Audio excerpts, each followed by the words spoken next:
Lütfiyar qardaşımız gözəl bir söz yazıb, özünüz də oxuyun. Yazıb ki, bu yaşayış deyil, amma nə gəldi yeyirsən, günün də həkimlərdə olur. Düz deyir, ibrətli sözdür.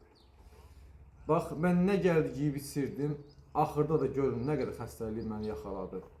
Babasil xəstəliyi, mədə-bağırsaq sistemi, böyrəklərim, qaraciyərim, axırda da sol ağciyər onkoloji problem. Nə gəldi yeyib içirdim, düz deyir. Amma indi mən bir qida seçib yeyirəm, tərəvəzi də çox yeyirəm. Çoxsu mən yazır ki, sən yaşayışın yaşayışdır.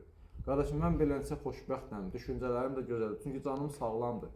İnsanın canı sağlam olmayanda, valla onun düşüncələri də gözəl olmayacaq. O insan da yaxşı düşünə bilməyəcək. 2 dənə yol var. 3-cü yolumuz yoxdur bizim. Sağlamlıq və xoşbəxtlik, xəstəlik və bədbəxtlik. 3-cü yolumuz yoxdur. Birini seçib biz yaşamalıyıq. Düzdür, mən arıq ola bilərəm, cansız ola bilərəm, amma vallah deyirəm ki, özümü 20 yaşımdan da yaxşı hiss edirəm. Çox gümrah hiss edirəm. Ağrım, acım, heç nəyim yoxdur. Bunun nəyi pisdir? Nəyi pisdir bunun? Bax, yumurtadır 4 dənə. 4 dənə yumurtadır. 1 dəqiqə qaynatmışam. 1 dəqiqə. Bol tərəvəzlə yeyirəm. Yəni burada durum bunun yanında çörək qoyun, bunun yanında kalpasa qoyun, bunun yanında nə bilim nə qoyun. Ehtiyac yoxdur vallahi bunlara.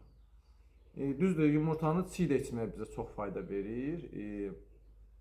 2-3 damcı belə limon şirəsi də üstünə tökülür, bir xırda da elə sarımsaq onunla qəbul etmək gözəldir.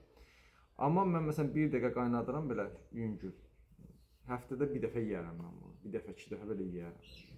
Rəngarəng qidalanıram, amma bir qida yeyirəm. Çox sağ olun. Deməyim odur ki, yəni sağlam olmaq istəyirsinizsə, bu Allah verən ömrü qədər sağlam yaşamaq istəyirsinizsə, öz əlinizdədir. Vallahi bizim nəfsimizdir bizi püskünə salan. Nəfsimiz. Bu nəfsimizi bir dənə düzəldə bilsək, çox gözəl olar. Çox sağ ol Lütfiyar qardaş, sənə də minnətdarımı bildirirəm. Lütfiyar qardaşın səhifəsinə baxa bilərsiniz. O da sağlam yaşayan insandır. Deyərəm ki, ölkədə azdır, yəni belə sağlam yaşayan insanlar. Biz də insanlara çatdırırıq ki, yəni Rəbbimiz verən ömrü sağlam olmaq istəyirsə belə qidalanın inşallah.